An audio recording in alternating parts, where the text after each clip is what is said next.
La Borne, petit village du Berry, est un lieu emblématique pour les céramistes. Ici, dès le XIIe siècle, la production de poterie en grès fait la réputation du hameau. Situé non loin d'une veine de terre et en pleine forêt dont le bois alimente les fours de cuisson, La Borne attire très tôt les potiers. Il y a une raison qui a facilité leur installation, c'est que Sully, ministre d'Henri IV, a fait perdurer le fait que cette terre et ce territoire étaient exonérés d'impôts, ce qui a facilité l'installation puis la pérennisation des potiers au sein de ce village de La Borne. Au XVIIe siècle, on a une production très utilitaire, de grands pots, de grands saloirs, de cuveaux à lessive. Puis au XIXe, on voit apparaître des figures qui, elles, ont une démarche plus artistique, peut-être, avec Jacques-Sébastien Talbot, qui était un grand potier imagier de la fin du XVIIIe siècle et puis qui a vécu jusqu'au début du XIXe. Dans la foulée, une figure aujourd'hui majeure émerge à La Borne, c'est Marie Talbot. Fille illégitime de Jacques-Sébastien Talbot, elle représente majoritairement des femmes dans ses œuvres, ce qui est inédit à l'époque. À partir de Marie Talbot, les commanditaires des œuvres sont plutôt des femmes, car on le sait qu'elle a travaillé sur des autoportraits. Elle s'est représentée très jeune à travers ses fontaines, et puis certaines sont nominatives, donc elle a tiré le portrait en quelque sorte de ses contemporaines. Dans les années 40, l'arrivée de fours plus compacts modifie la taille des ateliers. On passe de l'atelier collectif à l'individuel et la figure de l'artiste artisan apparaît. De nombreux céramistes réinvestissent le village. Puis dans les années 70, c'est l'âge d'or de La Borne. Les créations de grands artistes comme André Rozet font la réputation du lieu. C'est une œuvre de la fin des années 70 qui est une œuvre vraiment phare dans le parcours d'André Rozet, qui avait vraiment des talents en tant que sculpteur animalier. Et donc ici, on retrouve ce couple d'oiseaux très sculptural qui a bien en lui l'ADN de l'esthétique bornoise avec cet émail de sel, cette belle cuisson au bois qui est vraiment caractéristique aussi d'une époque, d'une esthétique, celle de la fin des années 70. Dans les années 2000, La Borne connaît un nouveau souffle avec la création du Centre de la céramique contemporaine qui permet de mettre en avant la production locale et d'inviter des artistes internationaux. Sculptures ou objets pratiques, toutes les pièces ont leur place dans ce lieu d'exposition. La céramique utilitaire n'est pas moins noble que la céramique sculpturale, par exemple. Voilà, on a sa terre, on a ses mains, on est libre, on fait ce qu'on a envie. Si on a envie de faire une pièce utilitaire, on fait une pièce utilitaire. On crée une forme avec un matériau qu'on va mettre à l'épreuve du feu. Voilà, c'est aussi simple que ça. À ce jour, près de 80 céramistes sont installés à La Borne et dans les villages environnants. En 2015, l'association des céramistes du village lance les premiers grands feux, un événement désormais incontournable pour ce petit village du Berry. C'est grand feu chez Arlette Legros. Son four est arrivé à pleine température et le public est là pour assister à l'événement. C'est bien. Une moyenne? Bon, une moyenne. Je sais pas, moi, c'est toi qui sais. Le bois est enfourné avec précision pour maintenir le four à température. Et de petits fagots sont introduits pendant la cuisson. Comme c'est une cuisson courte, ça aide à amener plus de cendres sur les pièces et de faire des effets. Et comme c'est du pommier, ça devrait être un peu bleu transparent. On verra, on aura la surprise. Les flammes colorent la terre tout en cuisant le grès, les cendres l'habillent. C'est ce que recherchent les céramistes dans les cuissons au feu de bois. Arlette a construit son four il y a 4 ans, avec l'aide d'un ami céramiste, Charles Bottin, qui a déjà conçu de nombreux fours. Elle voulait un four qui soit plus rapide, qui soit peut-être plus dynamique au niveau de la cuisson, donc des plus petites tailles, mais qui ait l'avantage aussi de consommer moins de bois. Depuis qu'il est construit, donc Charles vient chaque année cuire avec nous et on repartage des moments. Voilà, et puis son expérience, on apprend chaque fois. Je peux pas dire moi, je ne peux pas dire que je sais. La cuisson au feu de bois est toujours une surprise et à chaque four, sa spécificité. Nicole Crestou est une céramiste, spécialiste du fonctionnement des fours à bois de la Borne et de ses environs. Ce four, il a été construit il y a plus de 25 ans, donc j'avais envie d'avoir un grand four avec une grande porte pour mettre des grandes pièces. Il est assez haut aussi. Son plus grand four a commencé sa cuisson au début de la semaine. Ici, ça refroidit, mais les briques sont chaudes et il faut attendre plusieurs jours pour pouvoir démonter la porte et sortir les pièces.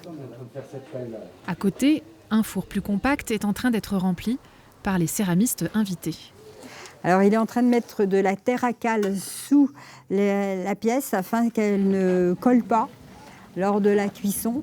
Parce qu'avec les dépôts de cendres, la pièce pourrait coller et en plus, elle doit rétrécir, donc elle doit pouvoir bouger sur la plaque. Jean-René Marek est céramiste en Bretagne. Il souhaite lui aussi se doter d'un four à bois. Je ne me vois pas en train d'ouvrir mon four électrique, de mettre 3 pièces et de refermer, d'aller me coucher. Ça fait partie vraiment de l'entièreté du travail. Il y a la terre, il y a l'eau, il y a l'air, il y a le feu. Ça fait partie des 4 éléments, des éléments nécessaires à la céramique. Il existe près d'une quarantaine de fours à bois à la Borne et ses environs. Et le petit dernier a poussé cet été chez Anne-Marie Kellecom. Un four Anagama inspiré d'un modèle coréen. Donc là, c'est vrai que moi, je peux aller au fond du four. Un four comme ça, c'est vraiment confortable, quoi. Fabriquer son four, c'est faire du sur-mesure en suivant ses envies et ses besoins. Je dirais presque que c'est le début d'une aventure. En fait, je l'avais vu au début comme un accomplissement, comme pour une expo et tout ça. On va aller vers un aboutissement. Mais en fait, je le vois vraiment comme un point de départ. Maîtriser l'indomptable, tout du moins essayer, c'est ce que les céramistes tentent de réaliser depuis des siècles, de cuisson en cuisson. Je vais commencer, je vais tourner une théière. Atelier comble chez Petra pour sa démonstration de fabrication de théières. Le public est attentif aux gestes et aux petits conseils prodigués par la spécialiste. Quand on met le bec comme ça fait énorme. Moi, j'aime pas. Je préfère dans mes pièces que si tous les éléments qui sont rajoutés, comme si ça pousse de la forme.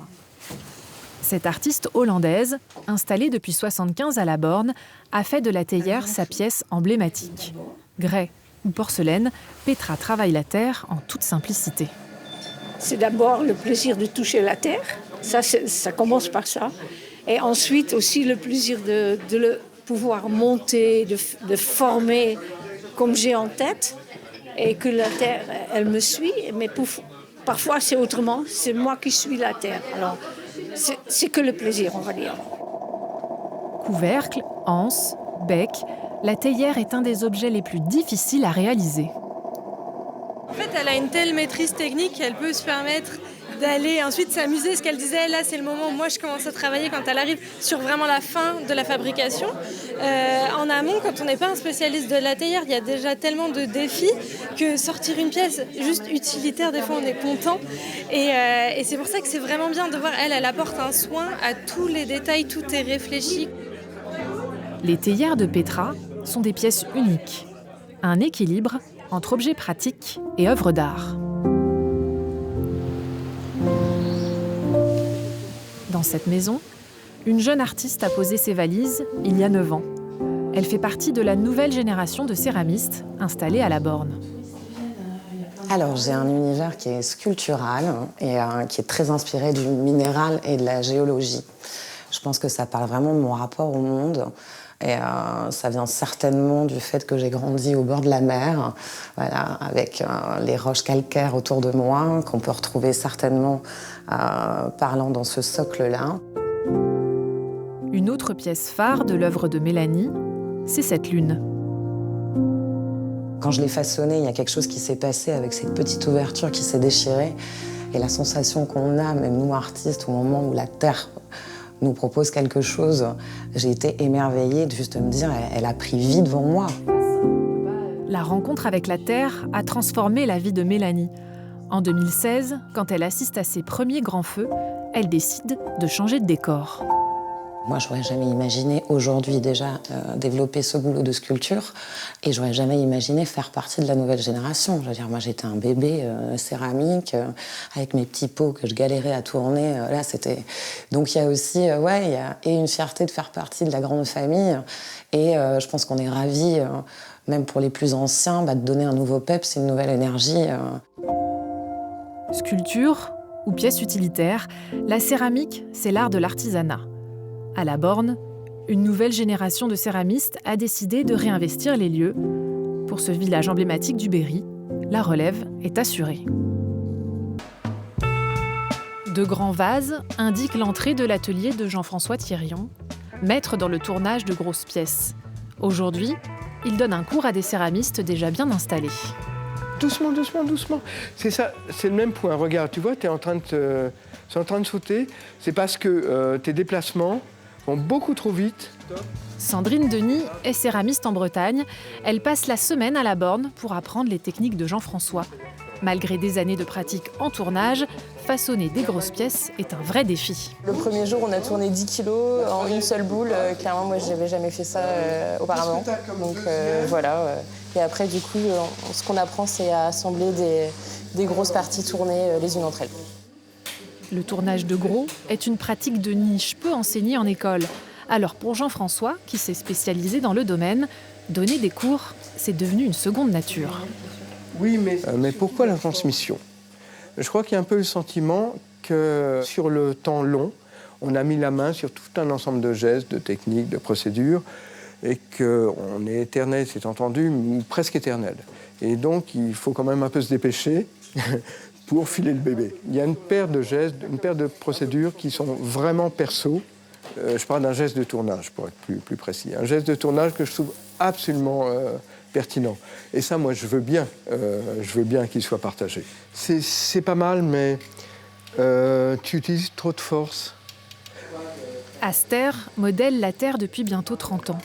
Cet artiste belge a décidé de voir grand et souhaite se perfectionner comme ses collègues. Tu n'as pas besoin de force, mais de technique. Voilà.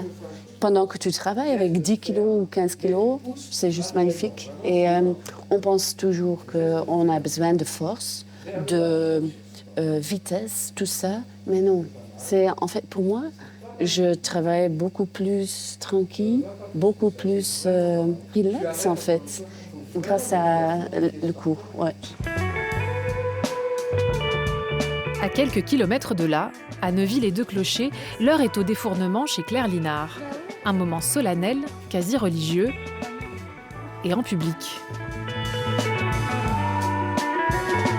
Ah, ça, c'est sympa aussi, là. Parce que ça fait à ces moments-là, vous voyez, là, il y a vraiment des points chauds, en fait. Et c'est ça qui est assez intéressant sur le bois. Ici, on explique les effets, la trace du feu sur les pièces. L'idée est d'échanger sur un savoir-faire millénaire. Parce que le grès, il est cuit à 1320 degrés. À cette température-là, la terre est fermée, vitrifiée. Et donc, il n'y a pas d'échange avec l'extérieur. Donc, en mode alimentaire, conservation des aliments, c'est vraiment un produit au top du top. Parmi le public, des curieux, bien sûr, et beaucoup de céramistes amateurs ou professionnels. Je suis toute jeune céramiste diplômée là depuis quelques mois et je viens pour la découverte en fait et pour voir différents types de fours à bois, comment est-ce que ça fonctionne. C'est vraiment assez exceptionnel d'être là, de voir des cuissons traditionnelles parce que nous on est dans nos petits ateliers avec des cuissons en général électriques où il y a juste à appuyer sur un bouton et là on se retrouve genre vraiment dans l'origine de la poterie et des traditions des potiers. La Borne demeure un lieu incontournable de partage autour d'un savoir-faire, de gestes et de techniques pour transformer la terre en œuvre d'art.